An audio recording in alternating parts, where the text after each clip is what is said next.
Assalamualaikum warahmatullahi wabarakatuh. Waalaikumsalam warahmatullahi wabarakatuh. Bismillahi walhamdulillah.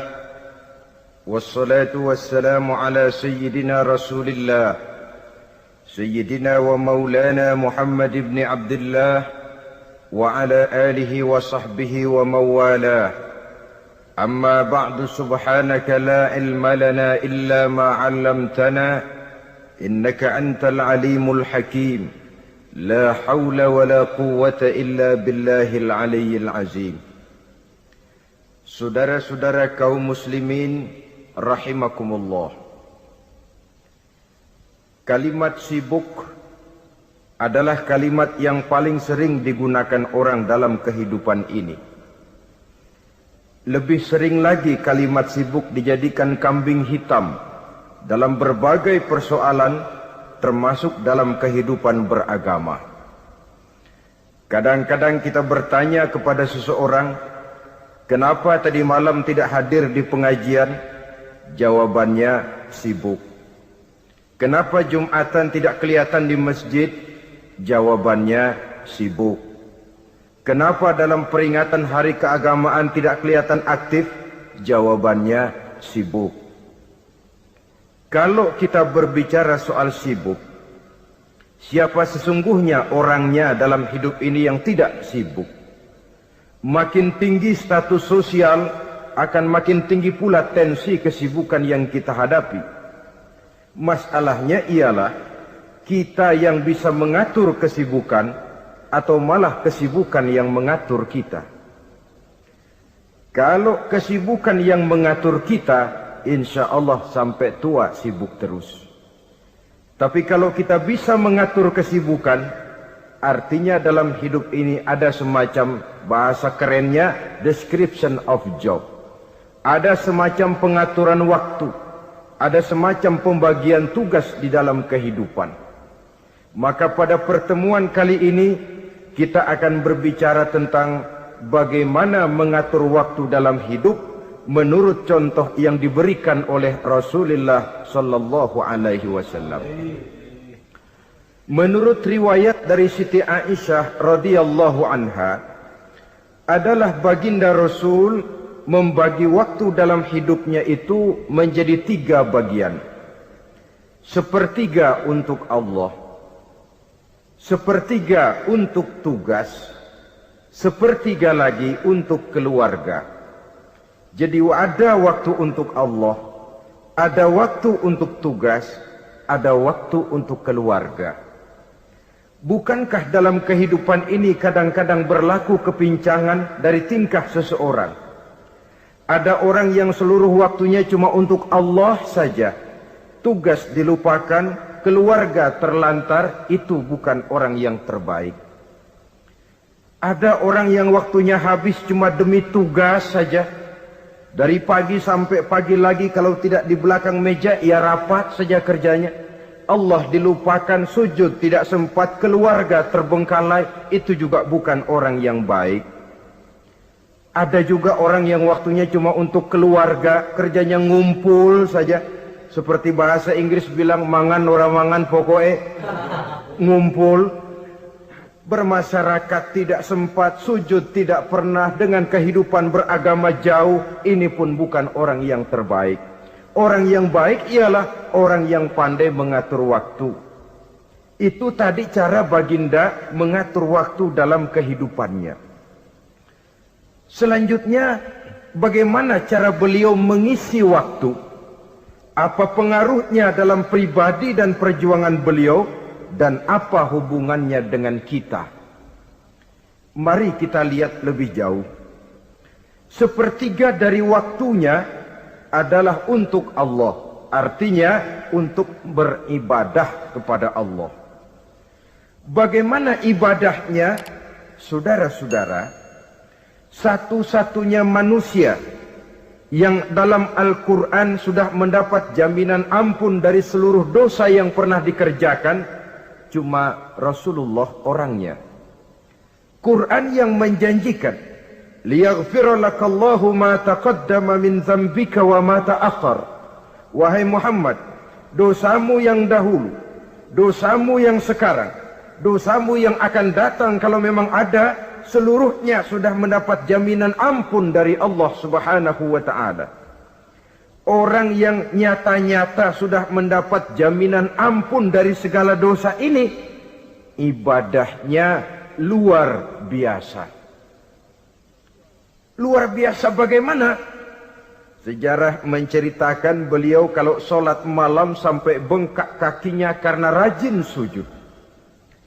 Aisyah menceritakan, satu malam selesai sholat isya saya akan tidur. Saya lihat suami saya sedang sholat, maka saya pun tidur. Tengah malam saya terbangun dari tidur, saya lihat suami saya masih sholat juga. Saya tidur lagi. Menjelang sepertiga malam yang akhir saya bangun, saya lihat masih sholat juga. Saya hampiri beliau. Saya tanya setelah sholatnya usai, "Bang," kata Aisyah, "ada apa yang?" Kata baginda Rasul. Sebab beliau itu, jangan senyum kalau saya katakan yang di sini. Sebab beliau itu pandai sekali menyenangi hati istrinya. Panggilan kelihatannya sepele, tapi bisa menghidupkan keharmonisan dalam rumah tangga. Beliau apabila memanggil Siti Aisyah dengan kalimat Humaira, "Ya Humaira," wahai yang pipinya kemerah-merahan. Cantik sekali panggilannya untuk istrinya. Kita kadang-kadang terlalu jujur tapi nyakitin. Mentang-mentang bini hitam, kalau manggil bini hitam, sini lo. Jujur tapi nyakiti itu. Hadirin yang saya muliakan, baginda menjawab, "Ada apa ya? Abang ini kan dosanya sudah mendapat jaminan ampun dari Allah." "Iya, lalu gimana?" "Ya kalau ibadah jangan terlalu gitu-gitu benar." "Kenapa sih?" Orang sudah dapat jaminan ampun itu kan mestinya tenang, aman. Ini malah seolah-olah beliau orang yang paling banyak mempunyai dosa. Tidak puas melaksanakan hanya sholat yang wajib ditambah dengan yang sunnah-sunnah. "Tidak usah gitu-gitu bener lah bang, sudah dapat jaminan ampun ini." Terhadap usul istrinya ini, apa jawab beliau? Sederhana, tapi melambangkan sikap jiwa yang luhur. Beliau menjawab, "Aisyah, afala uhibbu an akuna abdan syakura." Yang, apa saya tidak senang kalau saya ini oleh Allah mendapat gelar abdan syakura, hamba yang pandai bersyukur, hamba yang tahu berterima kasih. Makin diampuni, makin banyak sujud saya. Makin diampuni, makin banyak ibadah saya kepada Allah. Inilah prinsipnya. Saudara-saudara, oleh karena ibadahnya demikian rupa, Allah lalu dekat. Oleh karena Allah dekat, perjuangan beliau itu, walaupun Quraisy melakukan segala macam cara dan usaha, mengeluarkan segala daya dan dana, kemampuan dan kekuasaan, tidak pernah berhasil mematahkan, walaupun berhasil menekan perjuangan baginda Rasulullah sallallahu alaihi wasallam. Coba kalau kita buka sejarah, beliau itu kan mulai berjuang sendiri, yang dihadapi masyarakat yang keras, kasar, brutal. 14 abad yang lalu, semenanjung Arabia terkenal sebagai masyarakat yang jahiliyah, di mana maksiat dan munkarat merajalela. Sembahan adalah berhala. Anak perempuan lahir dibunuh hidup-hidup. Itu zaman dulu, zaman sekarang pun tidak jauh bedanya. Malah kalau zaman dulu dikubur hidup-hidup, sekarang sebelum lahir sudah dibunuh. Yang namanya abortus itu. Kadang-kadang aneh, kita mengadakan operasi bersih, dilarang buang sampah sembarangan. Kalau sudah buang sampah saja tidak boleh sembarangan, tahu-tahu zaman sekarang ini bayi dibuang di tempat sampah. Bukan lagi kertas, bukan lagi kardus, bayi dibuang di comberan. Kan lebih sadis sebenarnya dari jahiliyah 14 abad yang lalu. Judi di zaman dulu 14 abad yang lalu merajalela, menyentuh segala lapisan masyarakat. Di zaman sekarang pun judi tidak kurang hebatnya, cuma tentu dengan bahasa yang lain. Apalagi di zaman sekarang orang pandai menghaluskan bahasa, mensamarkan istilah. Judi disebut sumbangan umpamanya, sehingga orang lalu tidak terasa bermain judi, terasanya ikut nyumbang. Itu sekedar istilah yang merangsang orang sebenarnya. Masyarakat yang semacam ini yang dihadapi oleh baginda Rasul. Diangkat jadi Rasul umur 40 tahun lalu mulai berjuang. Mula-mula secara sembunyi dakwahnya itu. Dari pintu ke pintu, dari rumah ke rumah, dari orang ke orang.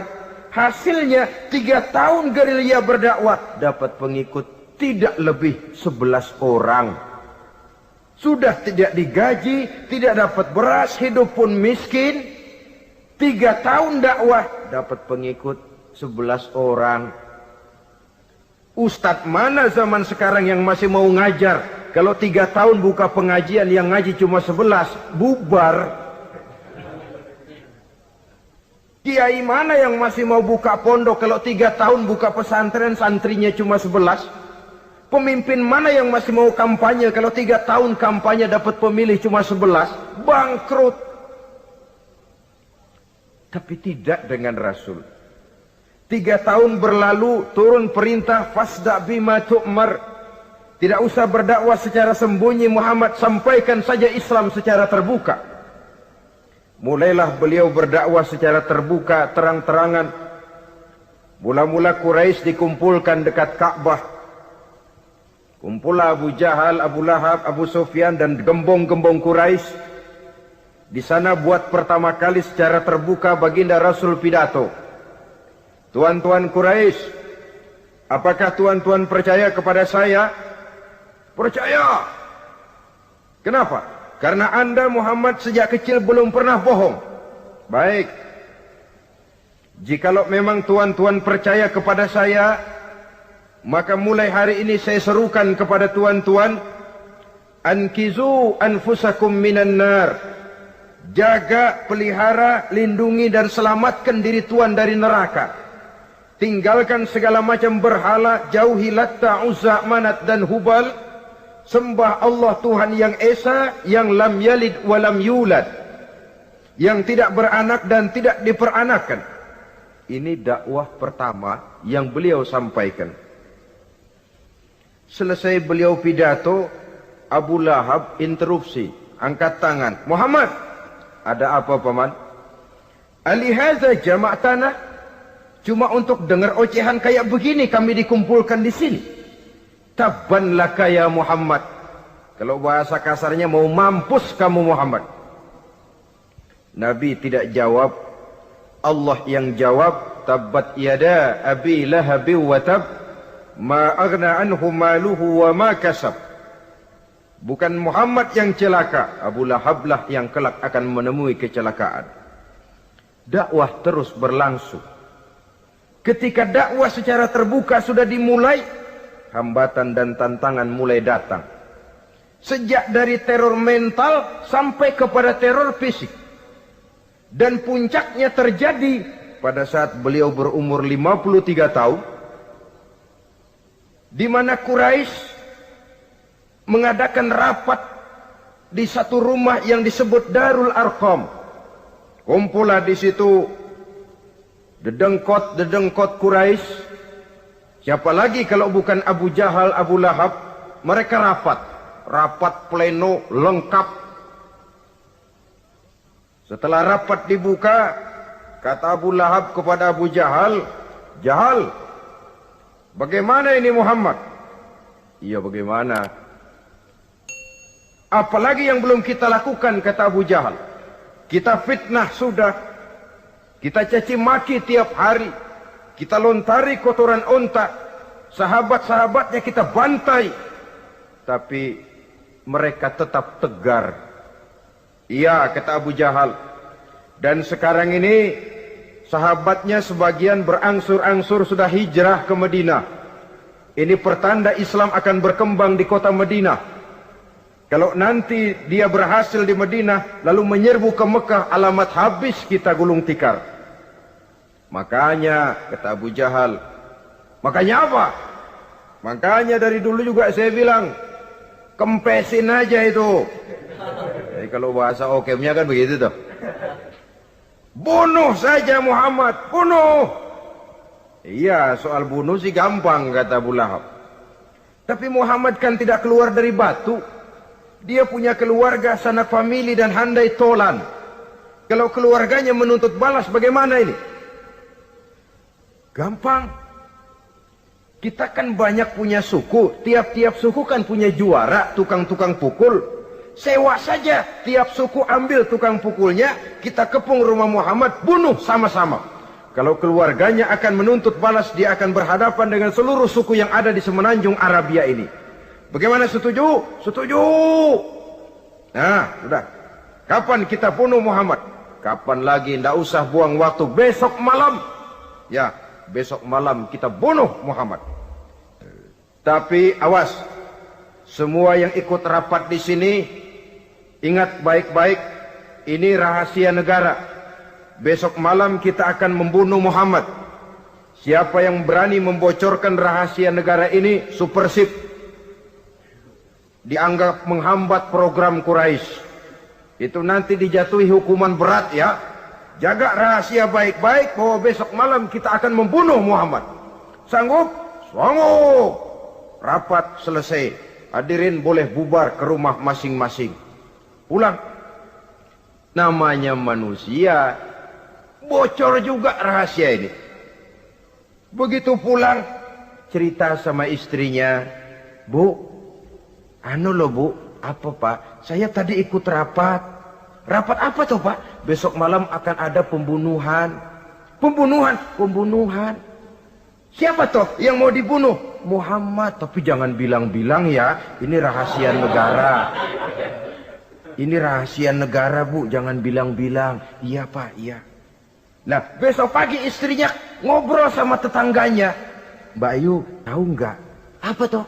Nanti malam akan ada pembunuhan. Siapa yang mau dibunuh? Muhammad. Loh, sampean taunya dari mana? Suami saya ikut rapat, tapi jangan bilang-bilang ya bu ya. Ini rahasia negara. Jangan bilang-bilang. Nanti yang satu sampaikan lagi. Jangan bilang-bilang. Terus jangan bilang-bilang. Akhirnya berita tersebar. Sehingga pagi hari itu sebagian besar penduduk Mekah sudah tahu kalau nanti malam akan ada pembunuhan. Maka lepas zuhur, Mekah itu mulai tegang. Yang simpati, aduh kasihan Muhammad nanti malam akan dibunuh. Yang tidak senang, mampus biar dia rasain, ntar malam. Saudara-saudara, begitu maghrib berbunyi sudah, udara mulai gelap. Penduduk Mekah sudah kunci pintu, seperti ada jam malam. Sepi, sesepi-sepinya. Tutup pintu, kunci, bukan tidur, ngintip dari dalam. Lepas jam 8 malam, makin tegang. Masing-masing penduduk ngintip dari pintunya. Sudah berangkat belum orang yang mau bunuh Muhammad? Sudah berangkat belum? Kira-kira jam 9 ini, tukang-tukang pukul lewat mau ngepung rumah Muhammad untuk membunuh beliau. Begitu masuk Mekah penduduk sudah kunci pintu. Tapi mereka tahu kalau semua ngintip. Wah makin hebat ini yang pemuka Quraisy ini. Tukang-tukang pukul ini. Jalannya dibuat gagah-gagah. Barisnya dibuat hebat-hebat. Itu injekan tanahnya dalam baris dibuat kenceng-kenceng. Brok, brok, brok, brok. Kayak serdadu baris. Lewat dekat rumah penduduk pakai batuk lagi. Yang dari dalam ngintip makin ciut. Wah ini dia yang mau bunuh Muhammad ini. Sampai di rumah Nabi, dikepung rumah Nabi. Di pagar betis. Malam itu di dalam rumah cuma Nabi, Abu Bakar dan Ali bin Abi Thalib. Nabi tahu rumahnya dikepung. Lewat tengah malam beliau berkata, Abu Bakar, saya ya Rasul. Mari kita berangkat hijrah. Baik ya Rasul. Ali, saya ya Rasul. Kamu gantikan saya ya. Gantikan apa ya Rasul? Gantikan tidur di tempat tidur saya. Baik ya Rasul. Masya Allah. Sekali menggantikan mati. Tidur di tempat tidur Rasul pada malam rumahnya dikepung. Resikonya kan mati. Menggantikan mati. Lah kalau menggantikan lurah lumayan. Menggantikan mati. Dan Ali tahu persis resikonya. Dan beliau waktu itu masih muda dan beliau tidak nawar. Baik ya Rasul, saya akan tidur di sini, berangkatlah Tuhan. Berangkat Rasul, ketika keluar dari pintu belakang rumah dikepung rapat. Terjadilah keajaiban yang Allah ceritakan, wa ja'alna min baini aydihim sadda wa min khalfihim sadda fa aghshaynahum fahum la yubsirun. Di muka, di belakang, di kiri kanan dibuatkan dinding oleh Allah, dibutakan mereka tidak lihat kalau Muhammad keluar dari rumahnya. Siaga penuh, apel, mata melotot, Nabi lewat nggak kelihatan. Sampai Nabi kemudian menuju Gua Thur, 3 malam 2 hari di sana. Dari sana perjalanan dilanjutkan ke Madinah Al-Munawwarah. Allahu Akbar. Mengarungi gurun pasir yang gersang dan tandus, yang terbentang antara Mekah dan Madinah. Meninggalkan kampung halaman tempat di mana dilahirkan dan dibesarkan. Keluarga yang berbeda akidah terpaksa berpisah. Kok kuat? Kok bisa? Kok sanggup? Di mana rahasia kekuatannya? Beliau punya sandaran vertikal. Ibadahnya kepada Allah. Dengan bahasa kita sekarang, beliau punya backing. Backingnya tidak kepalang tanggung, yang serba maha. Maka saya mengajak kepada seluruh kaum muslimin, di zaman sekarang kan orang lagi main backingan, ya. Nah, siapa yang punya backing punya jalu. Saya cuma mengajak, kalau mau cari backing jangan kepalang tanggung, carilah backing yang serba maha, maha gagah, maha tahu, maha adil, maha bijaksana, maha segala-galanya. Dan dialah Allah Subhanahu wa ta'ala. Saudara punya backing kolonel, tanggung. Nanti dia pensiun habis. Yang kolonel saja tanggung, apalagi yang kopral. Kalau mau cari backing, carilah backing yang serba maha, Allah Azza wa Jalla. Caranya tentu dekat kepadanya. Untuk dekat kepadanya melalui jalur yang sudah diatur olehnya, melalui Rasulullah Sallallahu Alaihi Wasallam, yaitu solat, ibadah. Makin tinggi nilai ibadah, makin dekat kita dengannya. Makin dekat dengannya, makin banyak fasilitas yang akan diberikan untuk kita. Saudara pegawai negeri ingin cepat naik golongan, itu caranya 2. Pertama, jam kantor disiplin. Jam 7 masuk. Jam 3 pulang. Kalau belum jam pulang, jangan pulang. Yang kedua, tambahan di luar jam kantor, sering-sering datang ke rumah kepala bagian.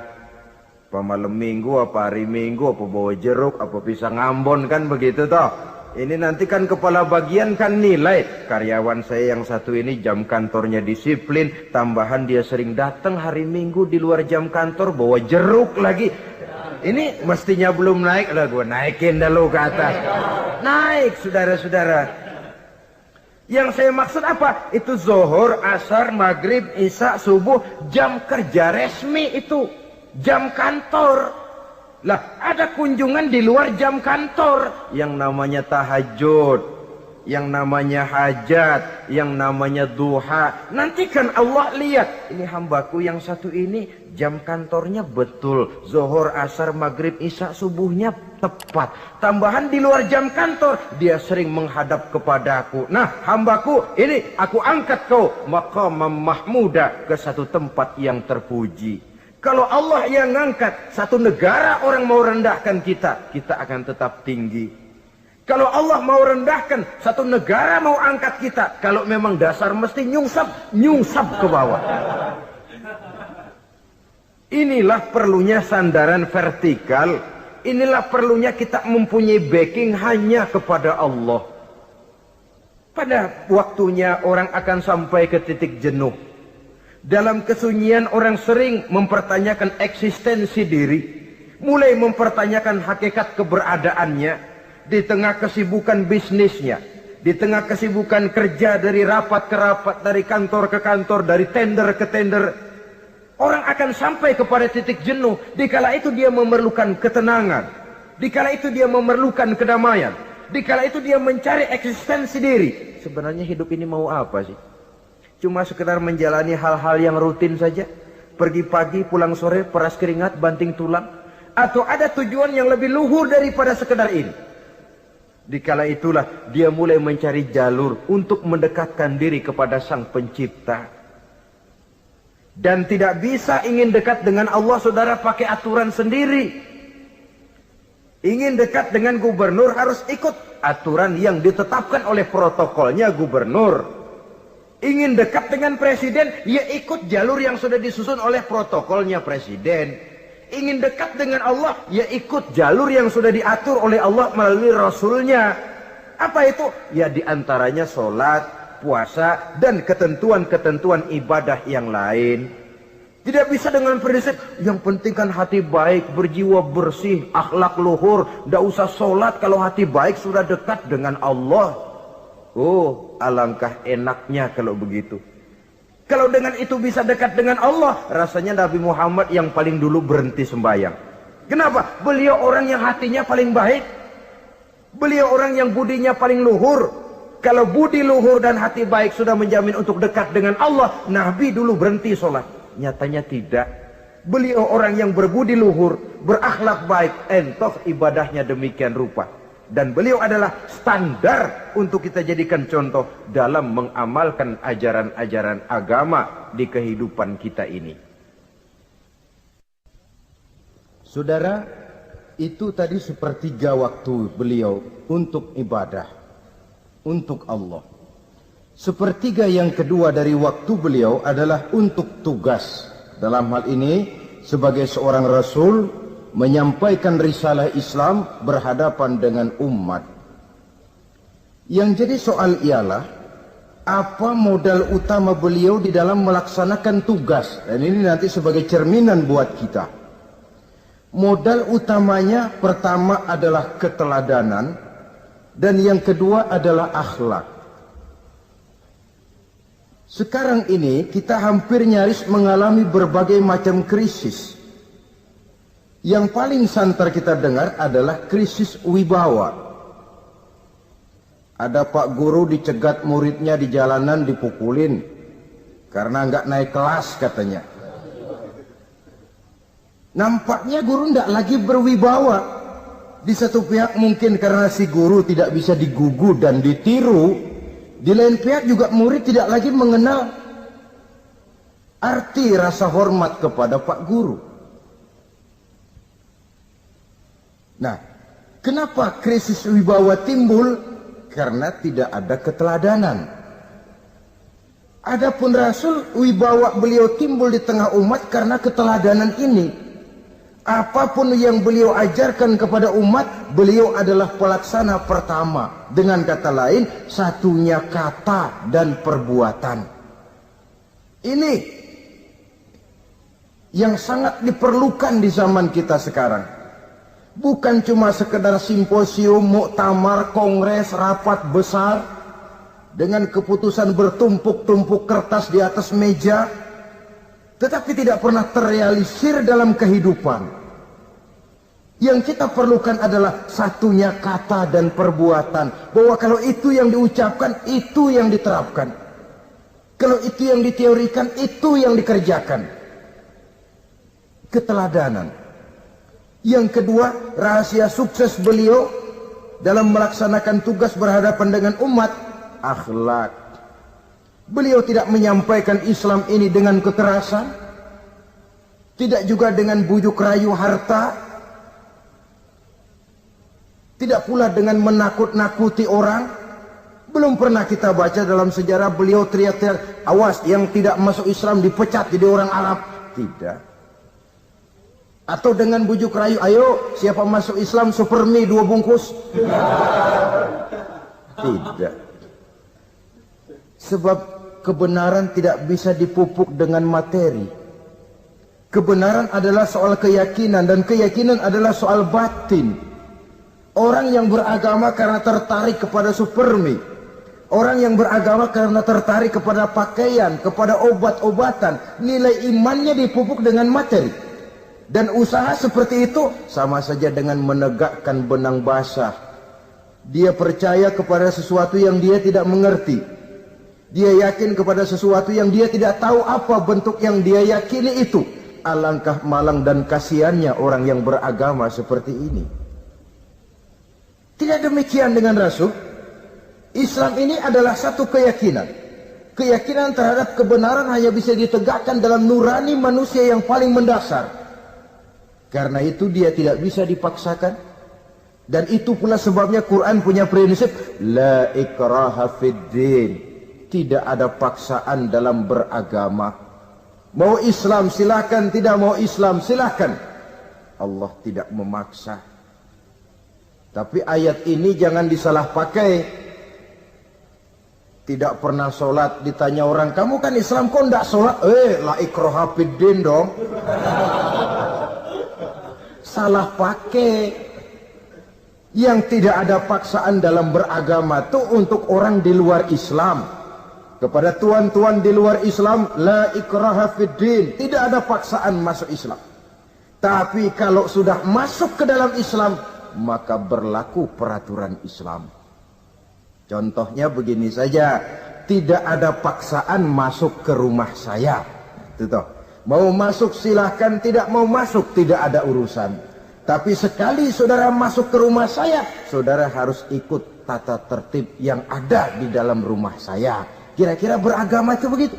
Tidak ada paksaan masuk Islam.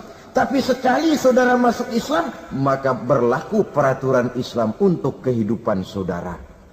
Jadi la ikraha fid din ini buat orang di luar garis. Allah tidak maksa-maksa orang mau masuk Islam, mau tidak.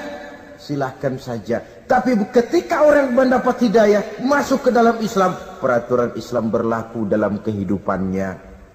Saudara hadirin, kaum muslimin rahimakumullah. Akhlak. Mari kita lihat lebih jauh bagaimana sih akhlak beliau yang mulia itu. Allahu Akbar.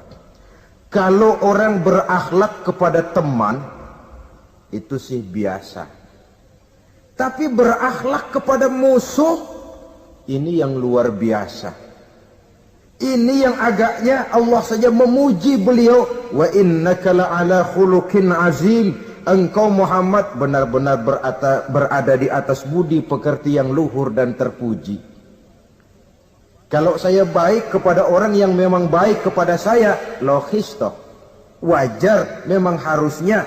Tapi berbuat baik kepada orang yang jahat terhadap saya, ini yang tidak setiap orang bisa. Nah, sebab itu saya tidak ingin menceritakan akhlak beliau kepada sahabat, namanya juga kepada sahabat. Saya akan kutip beberapa riwayat yang menceritakan bagaimana akhlak beliau kepada orang yang nyata-nyata memusuhinya. Berbagai riwayat menceritakan bagaimana beliau ketika di Taif dilontari orang dengan batu, yang melontari beliau malah mendapat doa, Allahumma hdi qaumi fa innahum la ya'lamun. Ya Allah, berikan hidayah, berikan petunjuk kepada mereka yang melontari saya dengan batu, karena mereka tidak tahu. Kalau saja mereka tahu, mereka tidak akan melontari saya dengan batu. Ya Allah, berikan hidayah kepada mereka. Padahal ketika itu malaikat Jibril menawarkan jasa. Muhammad, kalau kamu mau orang yang melontari kau dengan batu itu hancur, saat ini juga saya angkat Jabal Uhud, saya timpakan mereka biar mati semua. Mau Muhammad? Jangan Jibril, mereka tidak tahu. Kalau saja mereka tahu, mereka tidak akan melontari saya dengan batu. Lebih baik doakan mereka supaya mendapat hidayah dari Allah. dalam kondisi kepepet, dilontari dengan batu, malaikat Jibril datang menawarkan jasa. Beliau lebih memilih mendoakan orang yang berbuat jahat itu. Ya Allah, bukan main. Umumnya kita kan kalau lagi kepepet ada yang nolongin, girang bener. Andai kata kita yang jadi nabi, disambitin orang, datang malaikat Jibril nawarin, bagaimana sikat? Habisin aja dah.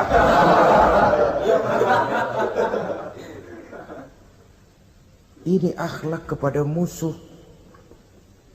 Ketika beliau selesai sholat zuhur, istirahat rebah-rebah, tidur-tiduran di bawah pohon kurma, datang orang kafir yang bernama Daksur yang sudah lama mengintip-ngintip, mencabut dan menghunus pedang. Muhammad, kalau ini saat saya tebas batang lehermu, siapa yang akan menolong engkau? Tidak ada. Yang akan menolong saya Daksur? Iya, Allah yang akan menolong saya. Mendengar Allah, Daksur gemetar, keringat dingin bercucuran, pedang jatuh ke bawah, diambil oleh Rasul pedangnya, dibalikkan ke leher Daksur. Kalau sekarang saya yang tebas batang lehermu Daksur, siapa yang akan menolong kamu? Tidak ada ya Rasul, kecuali kalau kau mau memaafkan saya. Baik, ambillah kembali pedangmu, kau saya maafkan, dan jangan ulangi lagi perbuatan semacam ini. Lain saat beliau sedang tawaf, diikuti oleh seorang Quraisy kafir. Sambil tawaf, ini kafir Quraisy sudah bawa pisau.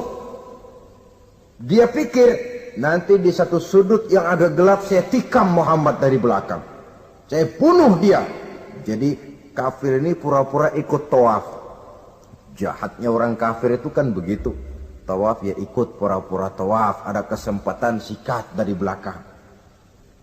Putaran pertama belum ada kesempatan, putaran kedua makin tegang. Pokoknya begitu tempat agak gelap, cabut pisau, hantam saja sudah Muhammad, biar mati sekali di sini.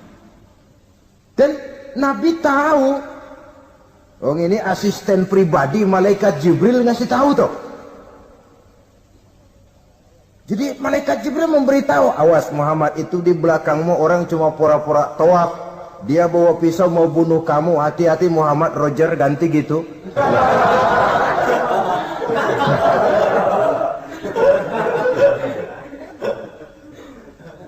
Tahu persis beliau. Sampai di satu sudut yang gelap, si kafir ini mencabut pisau. Nabi nengok ke belakang, menoleh Nabi. Begitu menoleh, Quraisy ini kan ketangkep basah. Bahasa Arabnya yumsak mablul katanya. Ketangkep basah, grogi, salah tingkah, garuk nggak gatel, kasihan ngelihatnya sudah. Ya namanya orang ketangkep basah itu. Mau alasan apa? Nggak beralasan ya, harus merasa harus membela diri, gemetar nggak karu-karuan. Kata Nabi, Nabi senyum. Mau apa, Mas? Rasul. Ini ano apa? Ano. Sudah, saya kan tahu kamu mau bunuh saya toh. Sudah, saya sudah tahu kok. Kamu jangan pura-pura. Kamu kan mau bunuh saya kan? Terus terang saja. Iya Rasul, iya. Sekarang gimana? Enggak berani Rasul. Minta maaf saja. Ya kalau sudah kamu minta maaf begitu, sudah kamu pulang sana. Jangan diulangi lagi ya. Begitu mudah beliau memaafkan orang yang nyata-nyata mau menghabisi nyawanya. Sepanjang itu belum terwujud, sepanjang itu belum terbentuk dalam artian real, sangat mudah beliau memaafkan orang. Saudara hadirin kaum muslimin rahimakumullah, pemaaf, lapang dada, toleransi, menghargai pendapat para sahabatnya. Ini sederetan dari akhlak yang terpuji. Sehingga karena keluhuran akhlak inilah yang menyebabkan orang tertarik masuk ke dalam Islam. Beliau berprinsip apa? Basiru wala tunaffiru, yasiru wala tu'asiru. Gembirakan orang, jangan ditakut-takuti. Mudahkan persoalan orang, jangan dibikin sulit. Ini kan satu prinsip yang sangat baik dalam melaksanakan dakwah, dalam menyampaikan misi.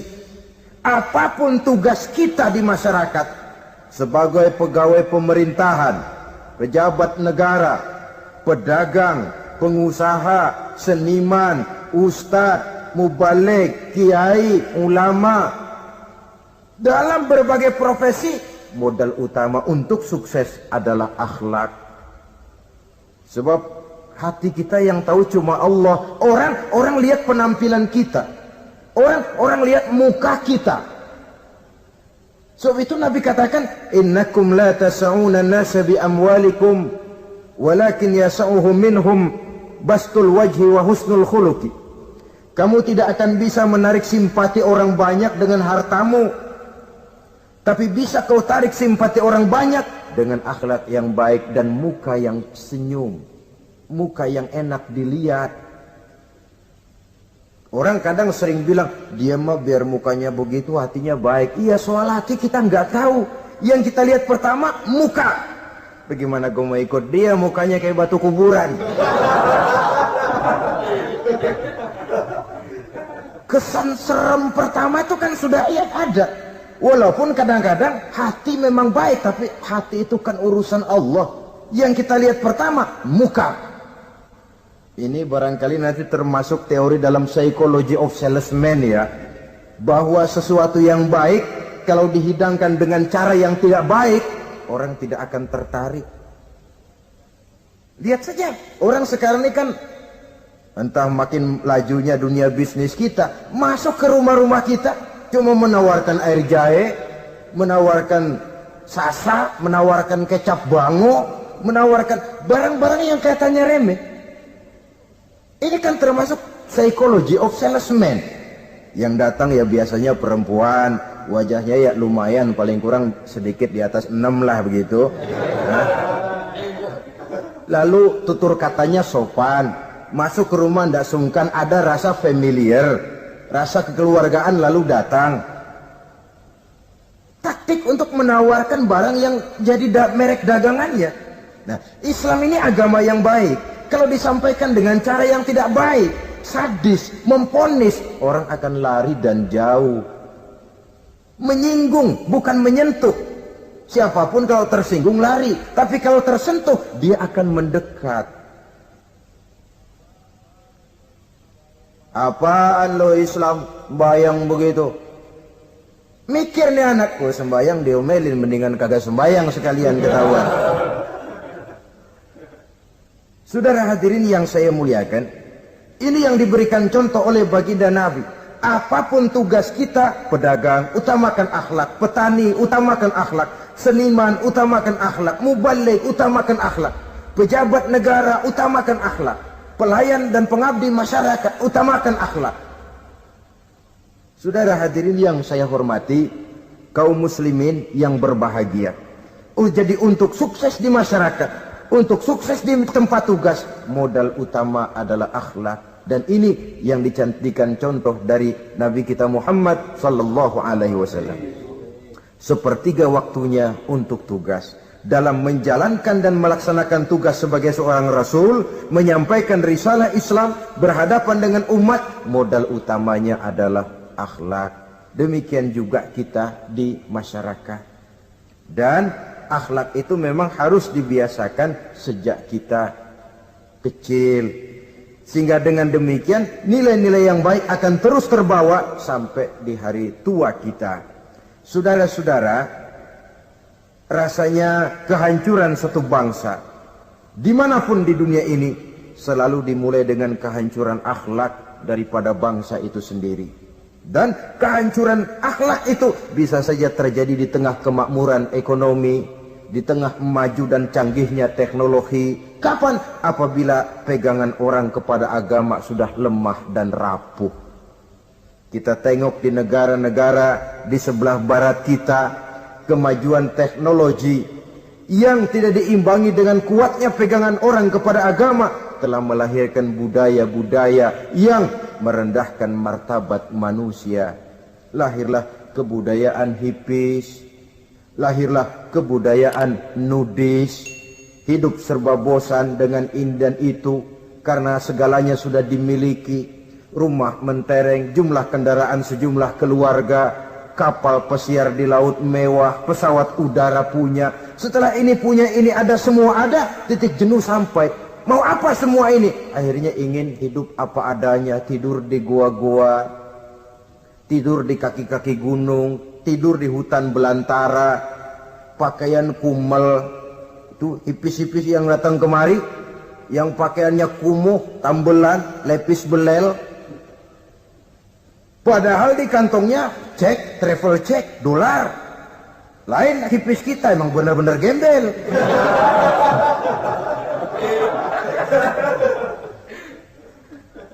Merasa jenuh, merasa bosan.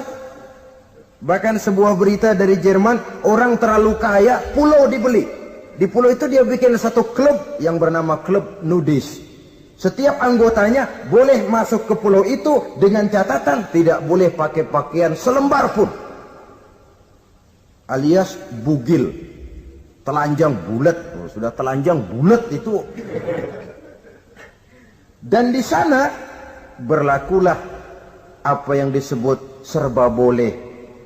Jadi kalau di sana ke sana saudara bawa istri, masuk anggota, ya silahkan saja. Istilah tukar pakai, simpan pinjam, bisa-bisa saja. Asal suka sama suka. Asal perbuatan yang dianggap tidak merugikan orang lain, suka sama suka, sudah tidak bisa dituntut oleh norma yang berlaku. Ya. Itulah sebabnya kita sering prihatin bahwa kemajuan sering membawa pergeseran nilai. Apabila kita tidak bisa menghindarkan diri dari proses pergeseran nilai, setidaknya kan kita bisa menjaga diri jangan sampai hanyut oleh nilai-nilai yang negatif. Akhlak, baik sebagai muslim, baik sebagai bangsa Indonesia yang berkepribadian luhur, itu merupakan cerminan kita. Saya prihatin, belum lama diselenggarakan kontes bibir terindah. Kontes bibir terindah itu kira-kira apa manfaatnya? Apa yang jadi ukuran? Dan bukankah bibir karunia Tuhan? Ya kalau yang bibirnya mungil bisa ikut kontes lah. Kalau yang jebleh gitu.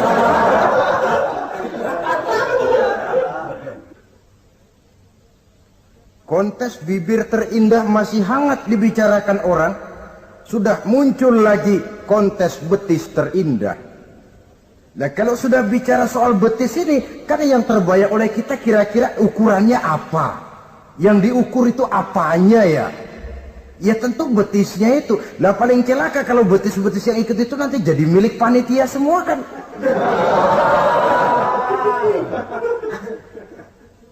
Yang tidak usah kita mengukur dengan kacamata agama, dengan budaya kita sebagai bangsa Indonesia yang berfalsafahkan Pancasila, rasanya mendengarnya saja kok sudah tidak sreg gitu loh. Tidak pas untuk ukuran kita sebagai bangsa yang berfalsafahkan Pancasila. Saudara-saudara kaum muslimin rahimakumullah. Ini yang saya maksud tadi, proses pergeseran nilai. Andai kata kita tidak bisa menghindarkan diri dari hal yang semacam itu, setidaknya kita bisa menjaga diri jangan sampai hanyut ditelan proses pergeseran nilai. Dan memelihara nilai-nilai akhlak ini dari hari ke hari memang tidak semakin ringan, bahkan akan semakin berat, karena tantangan yang kita hadapi juga akan semakin berat.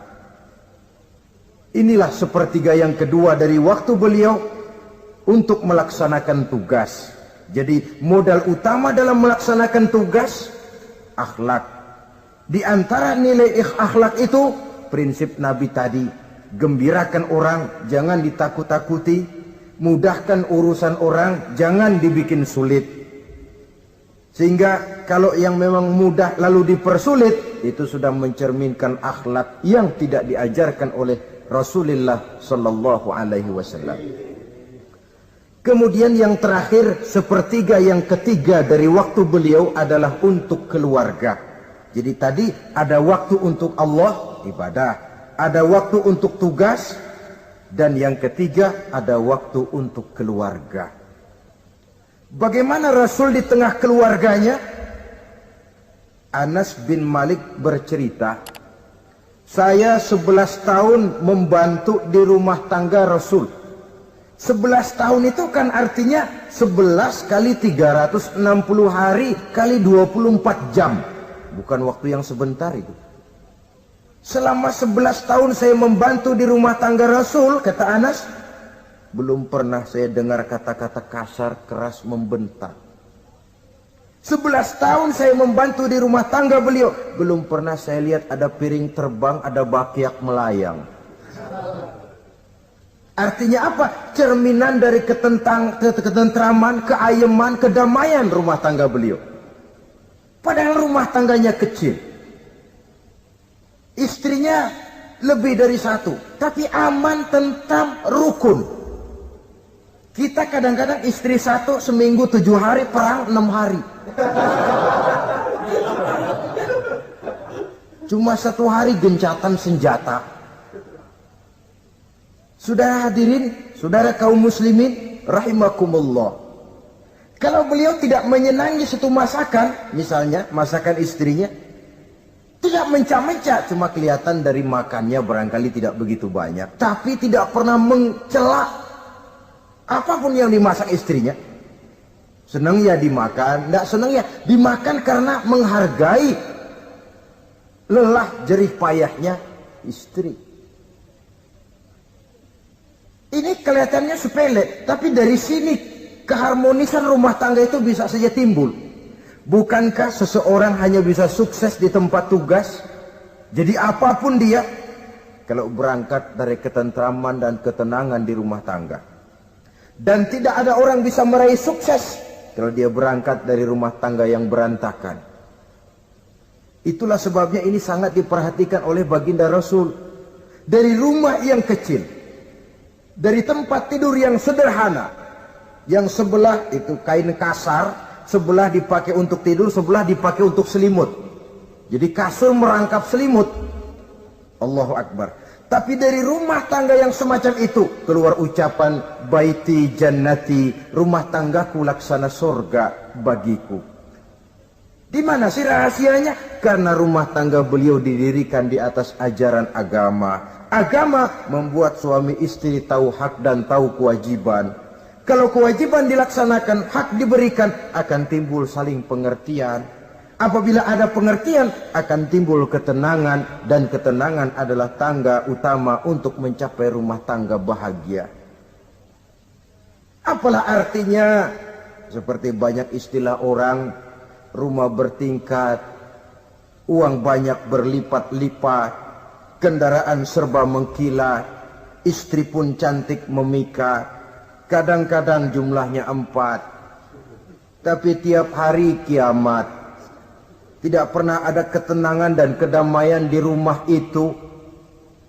Saudara hadirin, lebih celaka lagi sudah rumah gubuk berantem melulu. Sudah kiamat itu, sudah kiamat. Jadi dengan adanya pelaksanaan kewajiban, pemberian hak, timbul pengertian. Pengertian membawa ketenangan. Suami keluar rumah, istri tenang di rumah. Suami meninggalkan istri pun hatinya tenang dan tentram, tidak was-was, tidak berpikiran nanti kalau saya lembur ini istri ngompreng, tidak. Si istri pun lega melepas suami karena ada keterbukaan. Ini kan menurut angket terakhir loh ya, yang diadakan oleh beberapa majalah di ibu kota ini. Di ibu kota katanya, dari sejumlah laki-laki yang disebarkan angket, ternyata jika ada 3 laki-laki, 2 nyeleweng.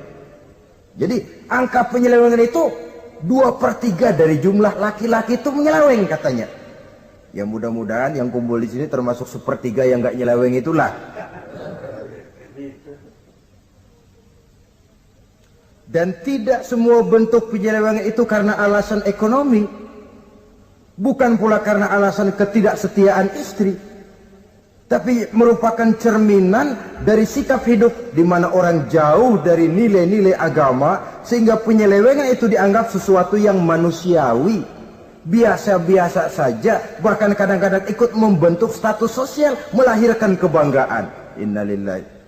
Orang kalau sudah bangga nyeleweng bangga, nah, itu kiamat sudah. Sama saja, bikin dosa ketawa. Waduh, itu malaikat gemes benar. Udah bikin dosa cengengesan, cengar, cengir, tidak ada rasa nyesel, tidak ada rasa takut, tidak ada rasa bersalah, biasa gitu. Saudara hadirin yang saya muliakan, ini kan cerminan dari rapuhnya pegangan orang kepada agama. Jadi untuk membina rumah tangga yang bahagia ini, sepertiga dari waktu untuk di tengah keluarga, menghidupkan nilai-nilai agama di rumah tangga kita. Oleh karenanya, pada bagian akhir dari pertemuan yang singkat ini, saudara-saudara, saya mengajak, marilah pandai-pandai membagi dan mengatur waktu. Ada waktu untuk Allah, ada waktu untuk tugas, ada waktu untuk keluarga. Syukur kalau ada keseimbangan. Tapi kalau tidak, istilah usul fikih itu tatimul aham minal muhim, mendahulukan yang terpenting dari yang penting. Kalau ada 3 persoalan semuanya penting, tentu di antara 3 ini kan ada yang lebih penting. Yang itulah yang dikerjakan lebih dulu. Dan ini tidak berarti bahwa penjatahan waktunya harus sama. Untuk ibadah dalam sehari semalam sekian jam, untuk tugas sekian jam, untuk keluarga sekian jam. Tidak bisa kita targetkan begitu.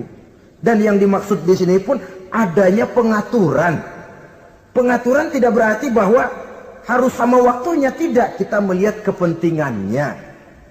Saudara hadirin, sama saja di zaman sekarang, kalau dengan pembangunan kita ingin menciptakan pemerataan di kalangan rakyat, itu tidak berarti bahwa rakyat Indonesia ini standar ekonominya harus sama semua, seperti yang dicita-citakan komunis. Tidak bisa.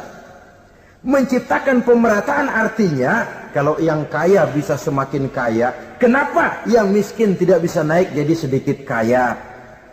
Dan artinya menciptakan kesempatan kepada setiap penduduk Indonesia untuk merubah tahap dan taraf kehidupannya. Demikian juga adanya pengaturan waktu. Bukan berarti untuk Allah sekian jam, keluarga sekian jam, tugas sekian jam. Sebab jam-jam ini sulit kita jatahkan. Kadang-kadang tugas, kadang-kadang keluarga, kadang-kadang ibadah kita sedang gandrung. Yang penting ada keseimbangan dalam cara kita mengatur waktu itu.